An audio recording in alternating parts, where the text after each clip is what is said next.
Hey everyone, I'm back from my trip to the United Kingdom, and I did quite a lot while I was there. Here's a very quick compilation of things that I did.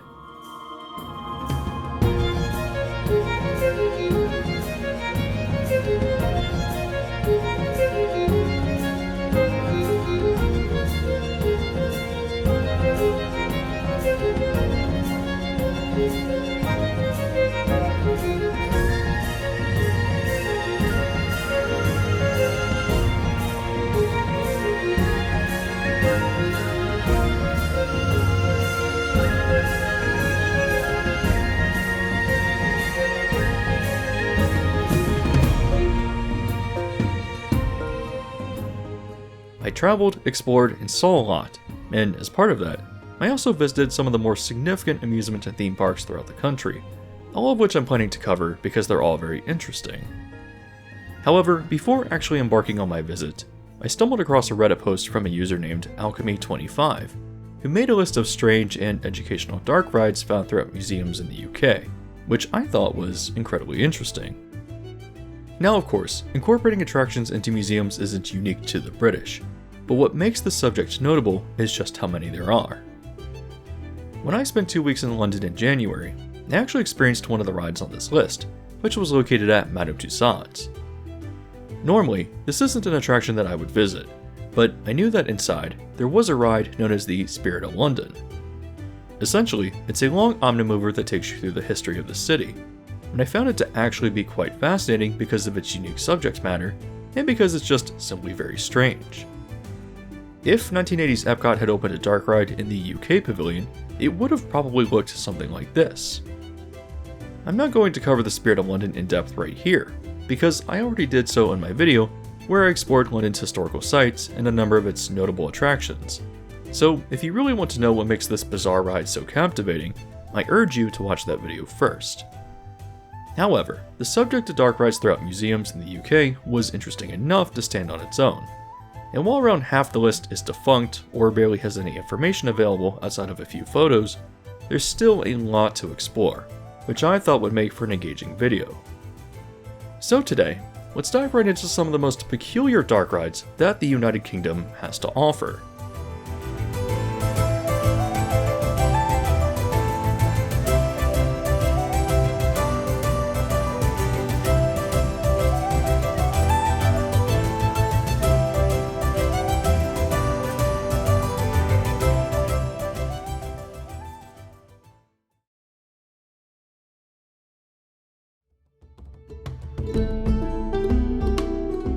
When I began my trip, I had planned to spend 3 days in Edinburgh, and well, it was 3 days well spent.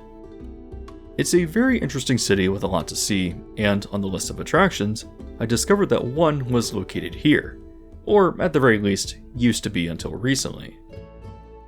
It was located at the Scotch Whisky Experience, and while I knew that the ride was recently defunct, I wanted to go here as it still seemed interesting, and I thought that maybe there was a chance of seeing something left over from the ride. By the time I learned about it, my trip was already planned and had very little room for flexibility. But luckily, I learned that from where I was staying, the Witchery, that the Whiskey Experience is actually its adjacent building. Before talking about the ride though, I feel the need to highlight the Witchery, because while not a traditional themed experience, it was still quite remarkable. I've never stayed in a building where you have to take a spiral staircase to get up to your room, and my god, this room was something to behold with its Victorian furnishings. It's certainly one of the most unique places I've ever stayed, and is located right on the Royal Mile, which is the road which leads right up to Edinburgh Castle, which was only steps away from our building. I'm fortunate to say that I can stay in a place like this because of the support you have all shown by watching and liking the videos. So I think now is a good time to ask you that favor once again to hit the like button if you'd like to support the channel and the traveling I'm able to do to keep bringing you interesting content. Back to the Scotch Whisky Experience though, its current iteration takes you through a series of rooms that teaches you about the whiskey making process and how different regions in Scotland are known for distinct flavors, all of which you taste throughout the tour. However, from 2009 and up through 2023, the building featured an attraction known as the Whiskey Barrel Ride, which naturally boarded riders into whiskey barrel vehicles and taught them about the whiskey making process. As the ride begins, you're introduced to a ghostly figure, who, as far as I can determine, doesn't have a name. He acts as your guide and explains the lengthy process of how whiskey is made, starting first with how barley germinates in water. Shortly, he gives a satisfied sigh, and asks if you can smell the malt and barley being dried in the kiln, which I assume actually resulted in a sweet smell being pumped towards riders. The vehicles next move through the malt store, where it ages, and then riders learn that it is ground and pulverized. After another few minutes of detailing the early stages of the process, you enter a scene where light-up bubbles depict yeast triggering fermentation at a microscopic level, and moving on, you scale up and find yourself in the barrel where this process occurs, where I believe another whiskey smell is blown towards the vehicle. Stating that the alcohol content is still too low, the ghost explains the process of distillation, and brings you up alongside a copper still.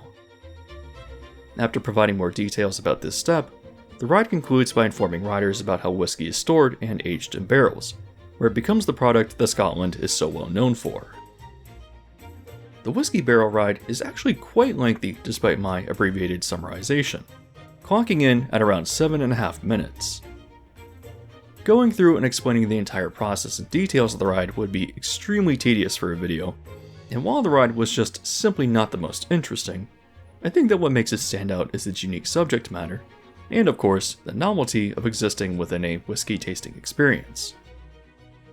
You can also see that the ride was all screens and had no moving components, which makes sense to keep the ride working reliably. But while I can say that I wish I had been able to experience it before it closed, the idea of the ride was more fun than its actual execution. Still, I thought it was an attraction worthy of mentioning among educational UK dark rides. So let's move on to something a lot more interesting.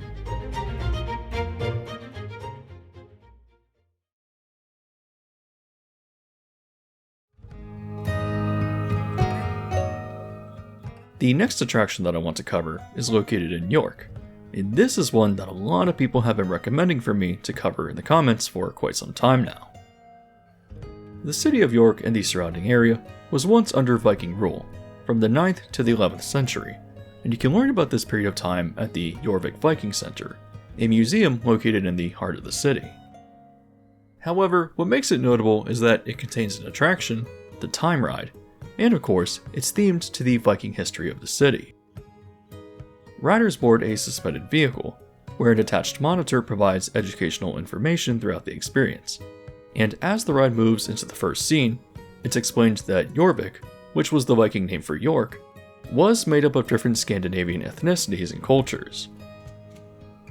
The first figure you encounter is a man who welcomes you to York as his dog barks, and moving on, the narrator, who is voiced by TV historian Michael Wood, begins to convey information about Viking sailing and trading routes as you encounter a scene with a ship. The ride then moves into the city, where for roughly 14 minutes, you're taught about the life of the average resident in the year 975. The ride provides information about how the buildings were constructed, talks about products such as combs and how the Vikings groomed themselves, and visited different people of different professions. These include an antler carver, a blacksmith, a wood turner, and a leather worker, and the ride also covers subjects such as eating habits, recreation, and religion. It would again be extremely tedious to go through every single element of what the ride covers, but the information itself is very interesting as you move slowly through the atmospheric ride scenes. I wasn't able to visit York on my trip through Britain, but I do eventually want to go to the city and include this attraction in the visit because it's very unique. Moving over to Northern Ireland, there was actually a defunct attraction in Carrickfergus known as the Night Ride, which had riders boarding a knight's helmet and traveled slowly from a suspended monorail. Located in the Carrickfergus Heritage Centre, the vehicles moved around the atrium, but also appeared to have indoor scenes that were reported to be a little scary, telling the story of the town and its respective castle. It opened in 1993 and ran through 2003, but almost no documentation of it exists, although the idea of the ride seems intriguing, so I thought it was worth a mention. However, if you visit Belfast, the only operating attraction on the list not located in Britain can be found here at the Titanic Experience, which essentially is a museum focused on the building of the Titanic. Known as the Shipyard Ride, the vehicles are suspended on a track mounted to the ceiling and move up and down using a scissor mechanism. The attraction takes riders on a roughly 4.5-minute experience in a loop, where they hear the testament of shipbuilders who worked on the construction of the Titanic as black and white footage plays on screens. Unfortunately, while the shipyard ride looks interesting on the surface, there's just almost no content to the experience, and surprisingly, isn't even really educational. While attractions such as the Whiskey Barrel Ride or the Time Ride may not be interesting to describe in depth through a video like this, their information is still valuable and makes them much better experiences in person that complement their respective venues. I'm sorry to say that, in the case of the Shipyard Ride, listening to workers talking about hammering the ship together for 4 minutes just isn't engaging or particularly educational. And while I would like to get on this ride someday, because I like to collect dark ride credits in the same way that people collect coaster credits, it's still a pointless attraction that feels like missed potential for something that could have been a lot more thought-provoking.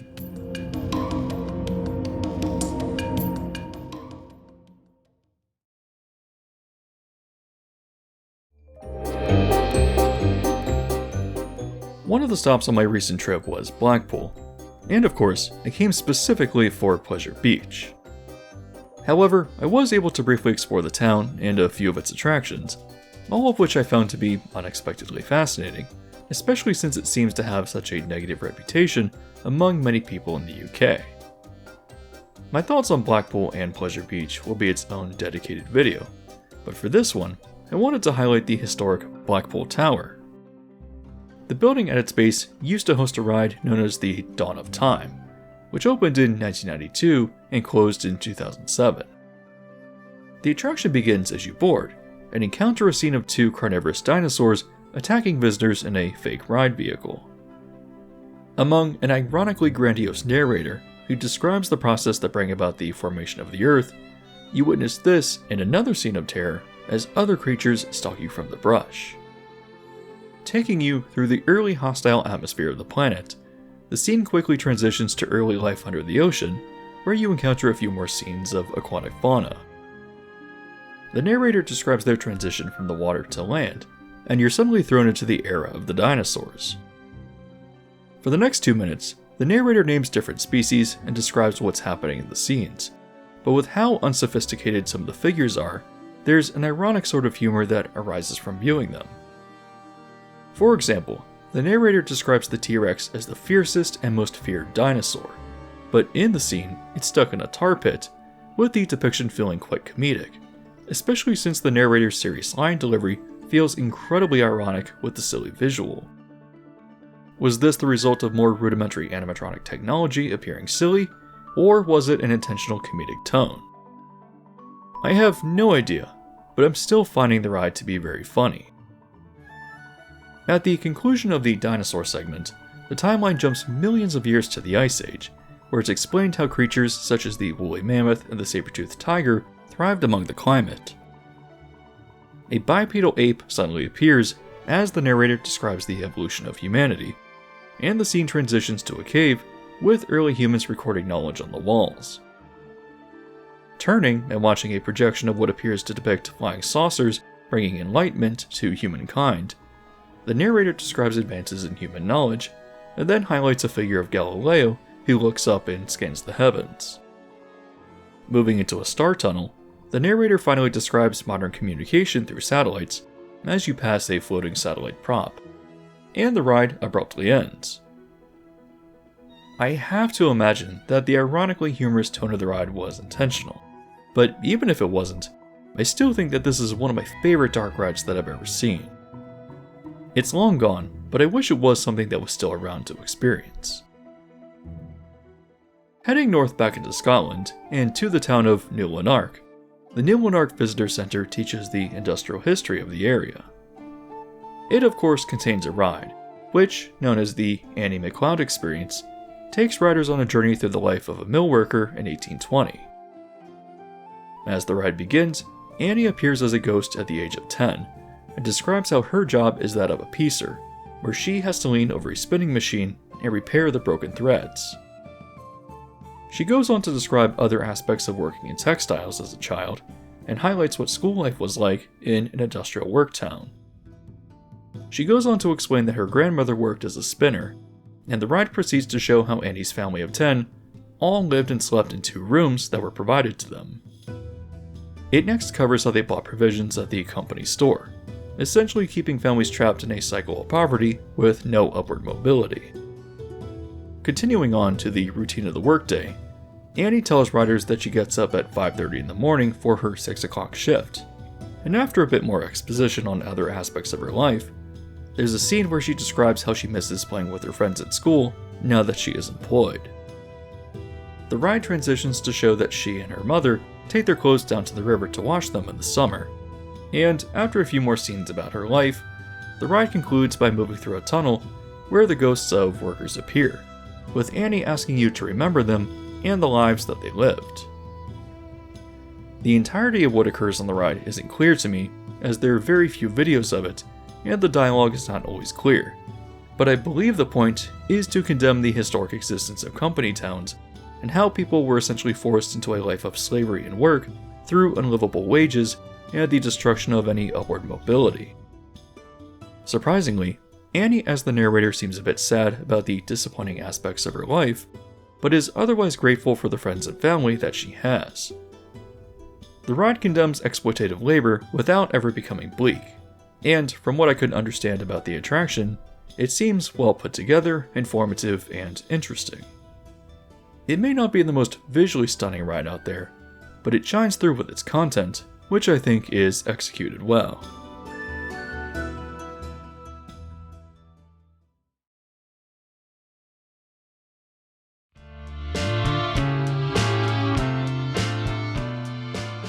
Heading down to London, the next attraction is probably the most unique on the list, as it used to be an actual functioning piece of government machinery. If you find yourself at the Postal Museum, it's a relatively small exhibit that teaches you about the history of, what else, the postal system of England. I didn't spend much time here, as I really had to squeeze it into my schedule, but it seems like it would be enjoyable if I had had the time. The main reason I wanted to come here was not for the museum itself, but for the nearby underground rail tunnel, where, as an extension of the museum, you can board a tiny locomotive known as the mail rail and ride off into dark, claustrophobic tunnels. From 1927 and up through 2003, London transported its mail through these small underground tunnels with these tiny locomotives, saving a lot of time and work rather than dealing with the crowded streets above. While this isn't a traditional amusement ride, you can board these tiny trains where you're packed into a compartment for a 15-minute ride, where, moving through the tunnel, a narrator provides information and history about the underground mail system. Along the way, you pass through defunct stations, where the train stops and a projection show on the walls continues to teach about its history. It's an intriguing, though uncomfortable experience, as I was hunched over the entire time, but the show effects on the train I think help sell this as an attraction, even if that wasn't its original purpose. Moving on to another weird enterprise, starting in 2007 and staying open through 2016, a small educational theme park in Kent, known as Dickens World, operated with the intent to teach about and celebrate the literary works of Charles Dickens. There were a number of attractions and shows throughout the indoor park, including the schoolhouse from Nicholas Nickleby. Here, park visitors are abused by an actor playing Blackford Squeers, as they use a touchscreen at their desks to take a Charles Dickens literary quiz, and if that wasn't intense enough for you, there was the Haunted House of 1859, an attraction with a name that tried to deceive you into thinking that it was scary, but instead was a walkthrough where you encounter the patronizing ghosts of A Christmas Carol. However, the park did contain the notable Great Expectations boat ride, which took riders through a story adjacent to the novel. In the queue, visitors walked through Newgate Prison and encountered a mannequin of Abel Magwitch, and boarding the boat, riders moved on the Thames, encountering filth and rats. They soon slipped quietly into a sewer, and after ascending the world's slowest lift hill for 2 minutes, the boat is dragged along the rooftops of London on a conveyor. After passing through hanging laundry, which lifts up as the boat approaches, riders get a good look at London and St. Paul's Cathedral, and from the rooftops, move through a door and into a dark room. Encountering Abel as an escaped prisoner, an animated figure is illuminated and lifts his head in what I believe is intended to be a scary moment as the boat shifts direction. Threatening dialogue plays from the figure, asking for food and a file to break his shackles, and the boat then falls down a short drop with what seems to be a mild splash. Back in the Thames and moving through London, dialogue conveys what I believe is Abel and an accomplice looking for Pip, but seeing the boat in the river, they warn that you're about to head straight into a water wheel. The boat then moves through a track segment where it turns to face forward during its encounter with the wheel, which is not at all convincingly dangerous, and moving again through London, there's more dialogue where the two men appear to be searching for Pip. If you know the story of the novel, you'll recognize the graveyard that the boat sails into next, as the men return there to continue searching. But a coffin opens up in a ghostly encounter, spooking the men and prompting them to move on in their search. Now, at the conclusion of the ride, you encounter different mannequins of villainous or adversarial characters from the story, as Abel explains why you should be scared of them, and in one final encounter, he confronts you, asking where his food and file is. The Great Expectations boat ride is ultimately quite bizarre, since it doesn't actually follow the novel. Not that I think an adaptation of the novel would even make sense for a boat ride, but it seemed more concerned with trying to lightly scare riders than telling a competent story of Abel's escape from Newgate Prison. Both the boat ride and Dickens' World more broadly were very interesting, not because they were executed well, but because these ideas were such misguided flounders, creating one of the strangest theme parks to ever exist.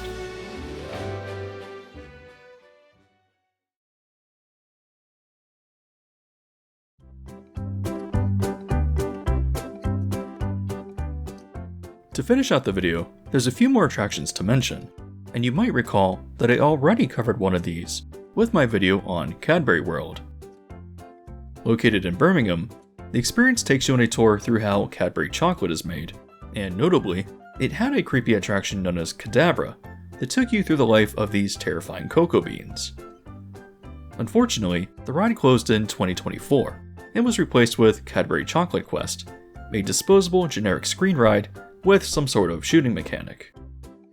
If you want to learn more about the themed factory tour and its defunct dark ride, I already do have that dedicated video where I cover it, but since it fits the criteria of this video and was on the list of rides, I thought that it was at least worth a mention. Another interesting attraction on the list is the Oxford Story, a ride that was located on Broad Street in Oxford and told the story and history of the University of Oxford. The attraction opened in 1988 and ran through 2007, but unfortunately, there's no video of the ride and very few photos, making this a tough attraction to explore.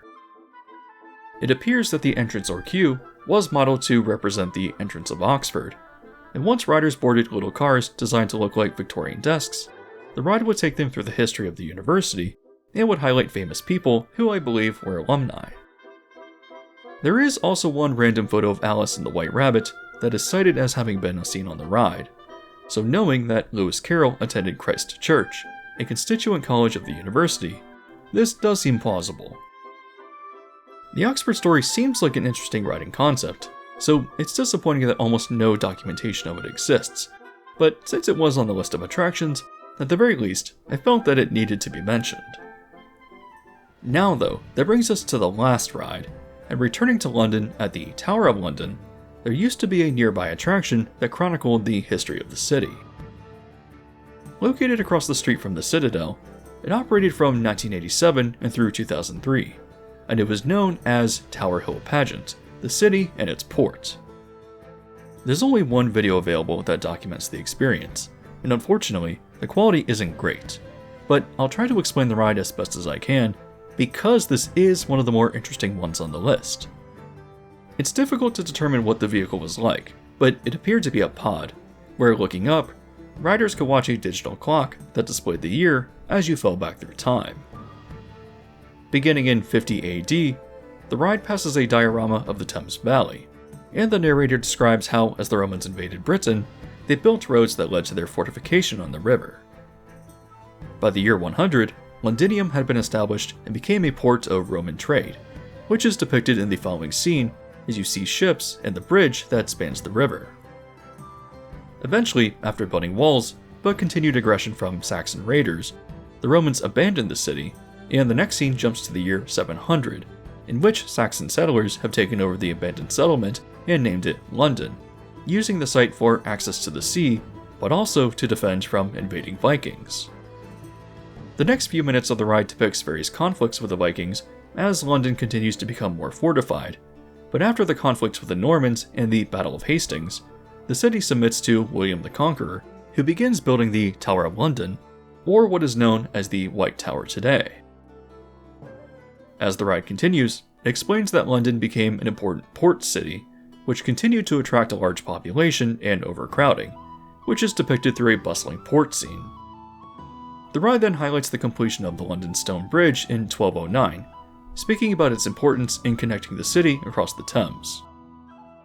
Jumping to the early 1600s in the colonial period, the next scene depicts goods acquired from all around the world brought in by ships, and as riders pass by spices from Asia, the ride emits a smell that was meant to evoke them. As riders pass an East India Company ship, a mechanical rat runs across the deck, prompting the narrator to speak about the introduction of the bubonic plague. It ravages the city in 1665, and the following year, a massive portion of the city is destroyed in the Great Fire, with the ride depicting the destruction and aftermath, along with what was described as a crispy bacon smell. The following scene illuminates the importance of Sir Christopher Wren, the architect who designed and constructed new buildings to restore the city, and jumping forward 100 years later, trade and banking are flourishing. However, the city is expanding beyond the capability of its infrastructure, and throughout the early 1800s, bigger docks continued to be built outside of London and to the east, with the city being as busy as it has ever been. In 1910, the completion of Tower Bridge unites the districts of the city further, and in 1940 and 1941, the city survives the London Blitz. The scene is difficult to see due to the camera quality, but I believe flashes of light on an aerial view of the city depict the bombing. Surviving World War II, London rebuilds its docks and warehouses, but quickly, the city loses its strength as a port, as the adoption of shipping containers makes its infrastructure obsolete. Moving shipping out of London, the city develops as a financial center, and as new buildings and skyscrapers are erected, old historic remnants of the city and its ports are unearthed, reminding the city of its roots and history, which results in the conclusion of the ride.